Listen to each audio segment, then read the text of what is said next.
নমস্কার। গল্পকথা audio story চ্যানেলে আজ শুনবেন সৈয়দ মুস্তাফা সিরাজের লেখা একটি গল্প, জিঘাংসা। গল্প পাঠে আমি মাধুরী। সময়টা ছিল শীতকালীন। সবে সন্ধ্যা নেমেছিল রাজার ঘাটে।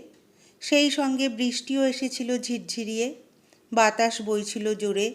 সামনে গঙ্গার জলের উপর বৃষ্টি, বাতাস আর প্রচণ্ড ঠান্ডার মধ্যে নৌকোর টিমটিমে বাতিগুলোকে দেখাচ্ছিল সেই সব ভূতের মতো, যারা নাকি নিজ নিজ অস্থিখণ্ড খুঁজে বেড়ায় নির্জনতা ও প্রাকৃতিক উপদ্রবের সুযোগে। নেপালবাবুর মরাটা নিয়ে এরা চারজন বসেছিল ঘাটবাবুর আটচালায়। চারজনের তিনজনেই যুবক, অন্যজন প্রৌঢ়। আটচালায় আরও জনাকয় লোক ছিল।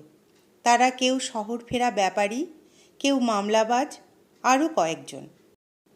বৃষ্টির আকস্মিকতা না থাকলেও ওরা সবাই তা আকস্মিক ভেবে বিরক্ত ও বিষণ্ণ হয়ে পড়েছিল। কেউ বিড়ি সিগারেট টানছিল, কেউ বিড়বিড় করে গাল দিচ্ছিল। সারাটা দিন আকাশ ছিল মেঘলা। উত্তরাগত বাতাসের দাপট ছিল অসাধারণ। তাই এতক্ষণে বৃষ্টি নামবার সম্ভাবনা তো ছিলই একরকম। ঘাটবাবুর ঘরে মাচার সামনে এতক্ষণ যে ডে লাইটটা ঝুলছিল, বৃষ্টির ছাট বাঁচাতে সেটার সামনে ত্রিপল টাঙিয়ে দেওয়া হলো। আশেপাশে চায়ের দোকানগুলো ঝাঁপ নামাতে বাধ্য হলো। হাইওয়ের দুপাশে গভীর নয়নঝুলিতে নির্বোধ ব্যাঙের ডাকও শোনা যাচ্ছিল। বড় বড় গাছগুলো দুলছিল, শো শো শব্দ হচ্ছিল চারপাশে। ঠান্ডা অন্ধকারে রাজারঘাট একসময় ডুবে গেলে আটচালায় নেপালবাবুর মরা ছুঁয়ে যে চারজন বসেছিল, তাদের বুক ঢিপ ঢিপ করছিল। এপারে কয়েকশো গজ দূরে আগাছার ঝোপ পেরিয়ে শ্মশান। শিওরে তার বুড়ো বট, চারপাশে ছড়ানো তার শাখা প্রশাখা ও ঝুড়ি। তার ওপাশে বাঁশের বন। ডোমের আটচালাটা এখন শূন্য হওয়ায় স্বাভাবিক। সতু ডোম ঘাটের কাছে তার বাড়িতে ছেলে বউ নিয়ে সম্ভবত নেশাভাঙ করছে। ওকে খবর দেওয়াও এক ঝক্কিকর। কাছাকাছি কাঠগোলা নেই। চুরিচামারির ভয়ে শ্মশানের আটচালায় সতু ডোম কাঠ রাখে না। আগের বহু অভিজ্ঞতায় এটা জানা আছে।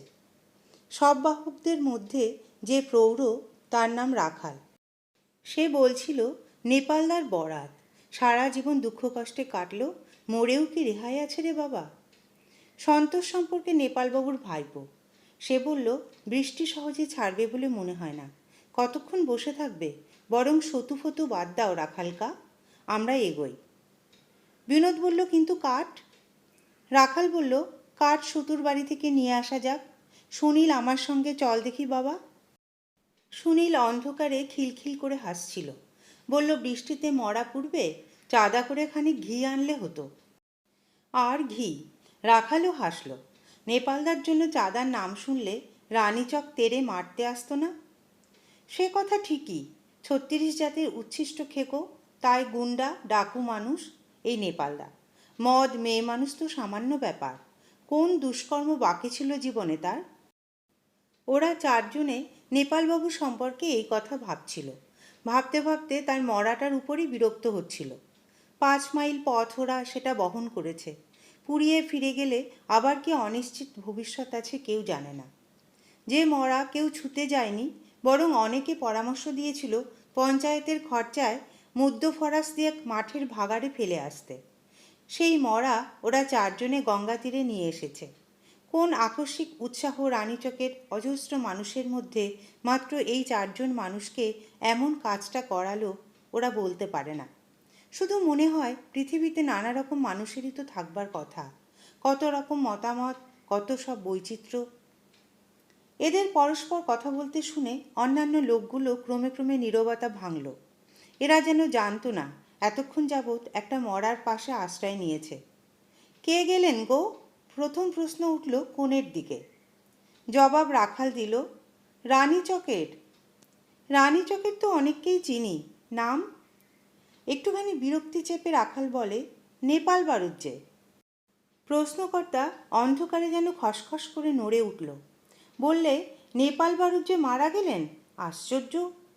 অন্য একজন বলে, আশ্চর্যের কি আছে দাদা, মানুষ মরবে না?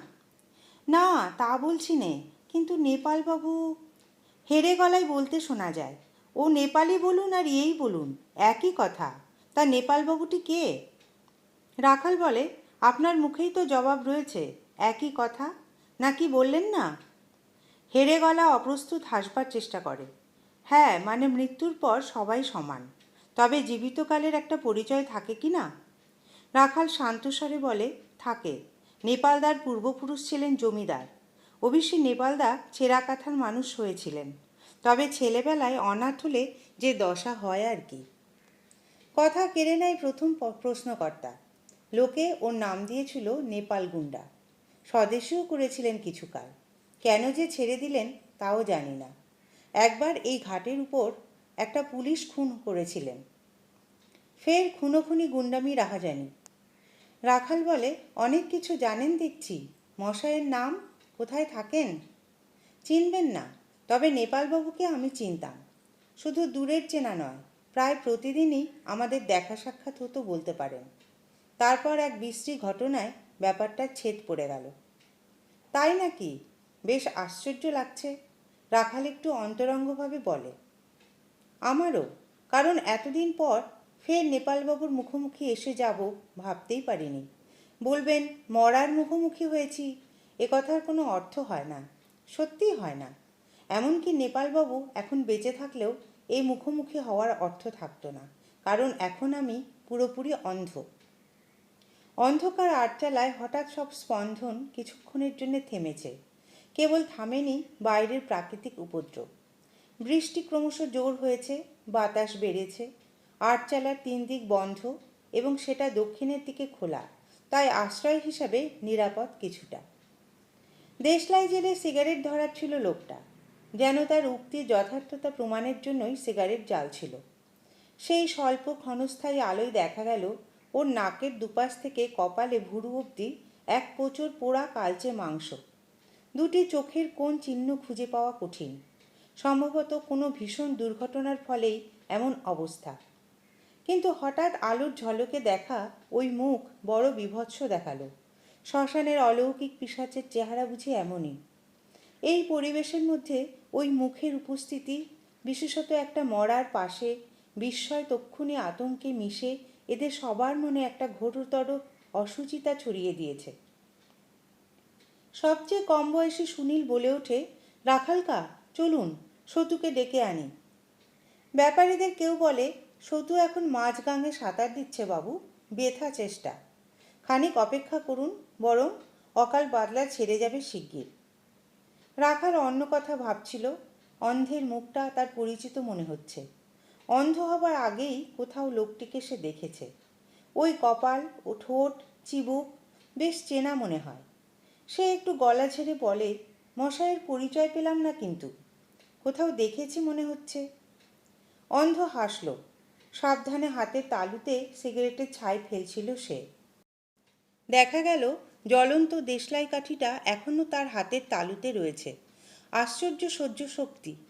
কে বলে কাঠিটা জ্বলে রয়েছে, ফেলে দিন। আমল দিল না অন্ধ। হাসি থেমেছিল তার। আমার পরিচয় কি দেবার মতো আছে? সরকারি চাকরি করতাম, বুঝতেই পারছেন, চাকরি করা আর সম্ভব হয়নি। পেনশন পাই মাসে মাসে। ওপারে শহরে এক আত্মীয় বাড়ি যাচ্ছিলাম। বাস থেকে নামতেই বৃষ্টি এলো। কালই আবার পেনশনের দিন। কেমন কাটবে কে জানে। অন্ধ মানুষ এই দুর্যোগের রাতে কিভাবে কাদায় পিছল ঘাটে নৌকোয় চাপবে, সেই ভাবনা। ব্যাপারীদের একজন বলে ওঠে, ঘাটবাবুকে বলে কয়ে একটা নৌকো দিতে বলি বাবু, কি বলেন? মাঝিগুলো সব সুখের পায়রা। রাজার ঘাটও এক আজব জায়গা, একটুখানি বেগতিক দেখলেই লগি তুলে বসে থাকবে ওরা। অন্ধ বলে, থাক, অসময়ের বৃষ্টি ছেড়ে যাবে এক সময়। তাছাড়া আমাকে খুব অসহায় ভাববেন না কিন্তু। এ ঘাটের প্রতিটি ছবি আমার মুখস্থ। শরীরে জোর এখনো কমেনি, চোখই যা গেছে। হঠাৎ রাখাল ঝুঁকে যায় অন্ধের দিকে। মশাই কি মণিবাবু দারোগা? ছিলাম। আপনার এই অবস্থা হলো কিসে? অস্পষ্ট গুঞ্জন শুরু হয়েছিল চারপাশে তৎক্ষণাৎ। মণিবাবু দারোগা? সেই মণি দারোগা? কি সর্বনেশে কাণ্ড!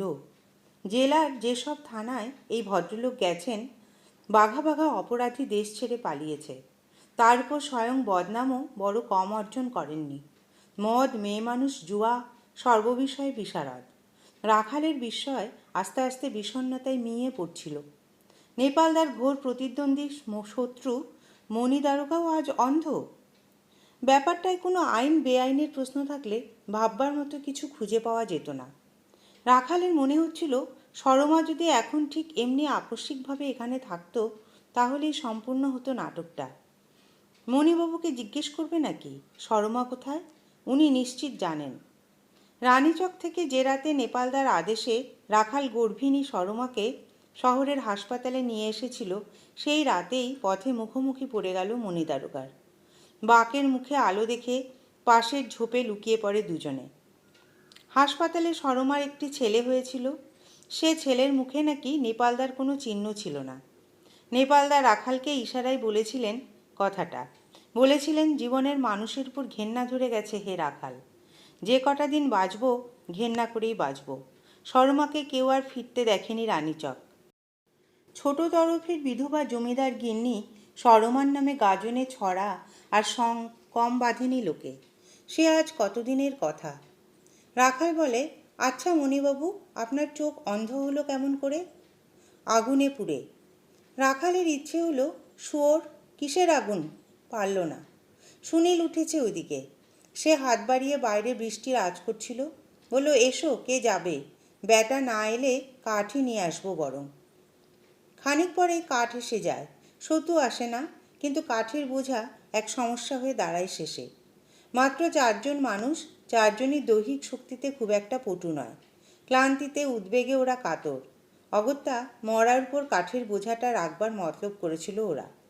সেই সময় অন্ধ মণিবাবু বলে, কিছু যদি মনে না করেন আমি কাঁধ লাগাতে পারি। সকলে হা হা করে ওঠে। সে কি, আপনি কেন যাবেন? তাহলে কে যাবে? মণিবাবু কর্কশ কণ্ঠে বলেন। প্রকৃতপক্ষে যাবার লোক একজনও নেই। ব্যাপারীরা বলেন, আমরা মুসলমান নইলে তো কোনো ভাবনাই ছিল না। বাকি লোকগুলো নানা গুজব দেখাতে থাকে। কেউ বুড়ো মানুষ, কেউ বাতের রোগে ভুগছে, কেউ নাকি সদ্য জ্বর থেকে পথ্যি করেছে ইত্যাদি। এ দুর্যোগের রাতে অপরিচিতের মরায় কাঁধ লাগাতে কে বা রাজি হতে পারে? অগত্যা সুনীলের মাথায় প্রকাণ্ড কাঠের বোঝা। বাকি 4 জনে টলতে টলতে যাচ্ছিল কাদার পথে। বৃষ্টিতে ভিজে যাচ্ছিল ওরা, মরাটাও ভিজছিল। আগাছা জঙ্গল পেরিয়ে বুড়ো বটের প্রান্তে ওরা পৌঁছলো। তারপর ডোমের আটচালায় মরাটা নামালো। মণিবাবু বলে, বরং বটতলায় চিতা সাজিয়ে ফেলুন। বৃষ্টিতে জ্বলবে না অন্য কোথাও।